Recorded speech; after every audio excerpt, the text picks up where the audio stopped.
All right, so the number of Labour MPs suspended for various misdemeanours has been racking up steadily in recent months, not least Middlesbrough MP Andy McDonald, who was punished for his rallying cry shortly after the October 7th terrorist attack in Israel. Until all people, Israelis and Palestinians, between the river and the sea, can live in peaceful liberty. Free, free Palestine! But earlier today, Labour announced it had restored the whip to Andy McDonald after a full investigation. A party spokesman said the investigation concluded that he had not engaged in conduct that was against the party's rulebook, but reminded him of the importance of elected representatives being mindful not only of what they say in public, but how their words may be interpreted, especially in reference to controversial or emotive issues. The Chief Whip met with Andy following the outcome of the investigation and received assurances that he understands the need to be mindful about his future conduct. Well, is this what Sir Keir Starmer meant in the Commons today when he said that he cleaned his party up of extremists? Shadow Foreign Secretary comparing Conservatives to Nazis, Mr. Speaker, and the man that he wanted to make Chancellor, talking about lynching a female minister. Mr. Speaker, the difference is he's scared of his party. I've changed my party. You've changed it. Diane Abbott remains suspended after saying that Jews do not experience racism, while Starmer's old pal Jeremy Corbyn has also been banished alongside 7 other Labour MPs, including Kate Ossemore, who compared the Gaza conflict to the Holocaust. So tonight I'm asking, has the war in Gaza demonstrated Starmer's weak leadership? Debating this now is former Labour MP Ivor Kaplan and chairman of the National Jewish Assembly, Gary Mon. Gary, I'll start with you. Letting Andy McDonald back into the party, is this just weak leadership? I think it sets a very bad precedent. We have somebody who called, "From the river to the sea, Palestine will be free." That is a blatant anti-Semitic slogan, because it essentially means the destruction of the State of Israel and either the murder or the removal of all Jews currently living there. It should not be tolerated. And furthermore, he also spoke in that clip about peaceful liberty, all people living in peaceful liberty. Does he not realise that to get peaceful liberty in the area requires the eradication of Hamas? And that is what Israel is doing at the moment, and it should be supported in continuing to do that. Keir Starmer didn't want anyone to notice this. The Labour Party didn't want anyone to notice this. People, eagle-eyed, just saw on the parliamentary website that it looked like he got the whip back, and then we went to them, and then they said, oh, we'll have to check. And then a couple of hours later, they gave us that statement there. Why was he trying to sneak it under the radar if he didn't think it was a bit dodgy? I'm not sure, Patrick, he was trying to sneak it under the radar any more so than everything else that goes on in Westminster. Lots of things go on, as we've discussed before, and that's just how it is sometimes. It's a Wednesday, Thursday, Friday. It happens at Westminster. Just to say a bit about what Gary just said, you know, I didn't think that was a very clever comments that Andy McDonald made. I could understand entirely why he was suspended. That suspension's been for 5 months. I can kind of have some sympathy with people wanting to get back into the party, like Diane Abbott does. And in that case... Would you let Diane Abbott back in? Sorry? Would you let Diane Abbott back in? I think I would let Diane Abbott back in at the moment. I think it's not a changed Labour Party then, is it, Ivor? Well, yes, it is, because there are literally thousands of people who are no longer in the Labour Party, but who were in the Labour Party in previous times. And those people have been expelled or taken out. I know like that Diane Abbott.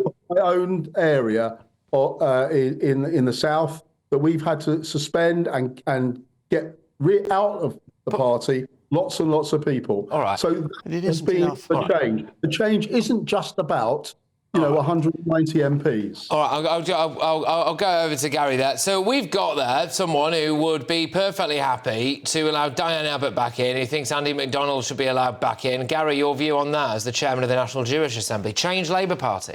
I'm completely opposed to them coming back in. You see, Labour Party anti-Semitism is not just a matter for people in the Labour Party. Everyone in the country, every Jew in the country is going to be worried about it, irrespective of how they voted a general election. because it is a major political party and it should not tolerate anti-Semitism. And to let Diane Abbott, who said that Jews do not experience racism, back into the party is a tremendously retrograde step and will be condemned everywhere. And can I say one more thing on this? That at the moment, Labour have got about 200 members of Parliament. If they do as well in the election as the opinion polls say they're going to do, they're probably going to have around 400 members of Parliament. That's an extra 200 members of Parliament about whom we know very little. The Labour Party will, of course, say, well, they've been vetted. But how have they been vetted? They're very quiet about. And these are 200 unknown people, some of whom might well be Corbynistas or worse. OK, Ivor, I mean, Tahir Ali wasn't particularly well vetted, was he? And that snuck through the net. And then we're in a situation now where, lo and behold, Andy McDonald will let him back in. I don't think that's got anything to do, has it, Ivor, with the pressure from the left and the George Galloway issue? Andy McDonald was, I think, elected some time ago. But what I would say, and I can reassure Gary here, I do a lot of interviewing of candidates, particularly for parliamentary seats. And I have to tell you, we are vigorous in the due diligence that we do with people. Did you interview Tahir Ali? We've been looking in absolute about what we want people to be able to do. So I am really confident that for those who might win in a general election, that they will be good and solid candidates, as we've seen in previous times when Labour has been successful. What do you make of that, Gary? I think that in other political parties, the instances of anti-Semitism among members of Parliament or candidates is incidental and isolated. I fear that in the Labour Party, looking at so many past examples, it's endemic. We had a situation recently where 56 Labour members of Parliament called for a ceasefire. Which would essentially... I'll let you come back on it, Ivor, don't worry. True. Ivor, I'll let you come back on it. Just stop, Ivor, stop. I'll let him finish and then I'll let you come back on it, all right? Yeah. We've had 56 Labour members of Parliament call for a ceasefire, which essentially would give victory to Hamas. We've had Labour members of Parliament only 18 months or so ago actually putting down an early day motion saying that Israel massacres Palestinian journalists. When we still have Jeremy Corbyn in the Labour Party, there is still a tremendous amount of anti-Semitic activity within Labour. In other parties, it's isolated. In Labour, it's endemic. All right, look, there is quite a bit to come back on there, Ivor. Yeah, go on. Well, firstly, Jeremy Corbyn isn't in the Labour Party anymore, and it's been clear that he won't be standing for the Labour Party in any circumstance. So that just isn't true, what you just said. The second thing is that, but for me, it's all about the you can talk about those people, who got a view. And I've said constantly to people, you don't need to express these views out in the open. You can have a view, you can talk to the Chief Whip about it. There's lots of things you can do. Hang on a minute. No, hang on a minute. What do you mean they can have these views but don't express them out in the open?